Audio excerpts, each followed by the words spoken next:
Congresswoman Alexandria Ocasio-Cortez sounding the alarm on the future of American democracy in a new interview with The New Yorker. You used a phrase earlier in the midst of this. If we have a democracy 10 years from now, do you think we won't? I think there's a very real risk that we will not. I think what we risk is having a government that perhaps postures as a democracy and may try to pretend that it is, but isn't. And David Remnick, who did that interview, is with us now. He spoke with the Congresswoman as part of The New Yorker's first digital-only issue, The New Yorker Interviews. This is an illuminating interview that you did here, David. It's really, really insightful to read. Let's talk about that comment that you seized on where she's talking about maybe not a real democracy in 10 years. What did you think of that? Well, it's on the one hand, it's startling to hear that from someone in Congress, and on the other hand, it's what we're talking about all day on this network and elsewhere. This is the condition that we're in right now. First of all, we have some constitutional, structural situations that are anti-democratic. We have a Senate that underrepresents heavily populated areas in the country and way overrepresents less populated areas. So we have all kinds of structural barriers to real democracy, representative democracy. We have a country that finally seemed to begin to achieve multi-ethnic, multiracial democracy with the Voting Rights Act in the mid-60s, and that's being rolled back at this moment.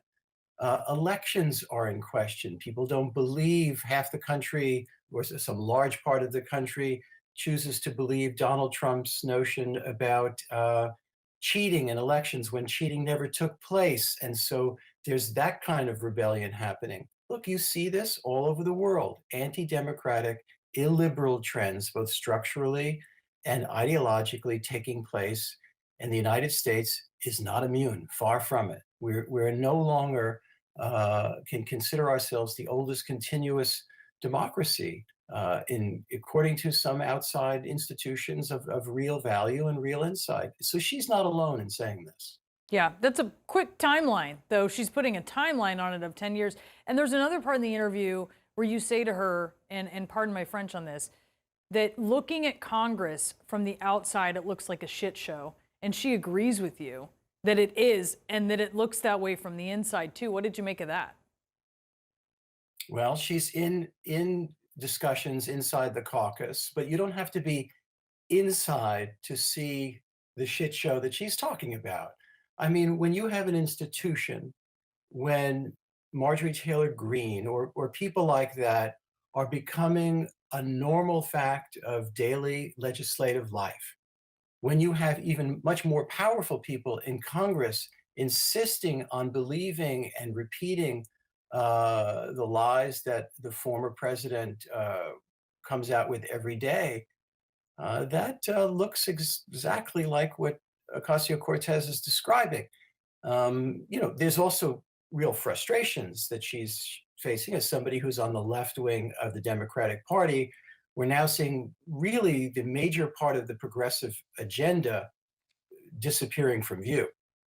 So there's real frustration there when it comes to climate change or the ability of working people to get along decently in this country. That's in real jeopardy. She is talking about attacks on voting rights and Republicans who won't admit an election defeat.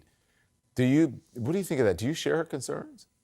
Yeah, don't listen to her. Listen to the wide range of people who study the erosion of democracy around the world. And almost uniformly, they are sounding the alarm that the US is on a trajectory similar to what we have seen in other countries. I mean, democracy students will tell you that coups now and the undermining of democracy doesn't occur with tanks. It occurs with under the color of law and changing the rules of the system in a way that preserves the outward appearance and kind of structures that we all have, have been accustomed to for centuries in this country, but hollows out their meaning. I mean, that's what happened in Hungary. That's what happened in Turkey.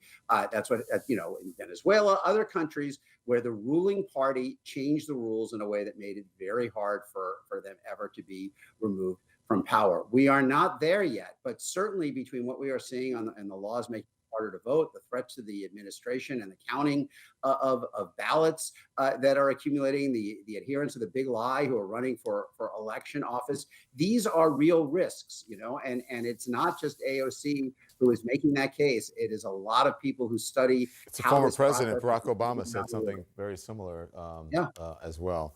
Look, I don't know if we're there yet, but I think we're pretty damn close to being there. Thank you both. And Don, John, if I could just add one thing to what Ron was saying, the thing that is excruciating about watching this process is he was talking about the ruling party hollowing out those institutions and making changes. We have a situation now where it's not the ruling party that's doing that. It's the party that's trying to gain power, and all of the outward signs we have is that they are going to gain power, at least in the midterm elections, if not in the presidential election 2 years from now. Yeah, a party who's not selling anything that the majority of the people want, but yet trying to basically minority rule. Thank you very much. I appreciate it, gentlemen.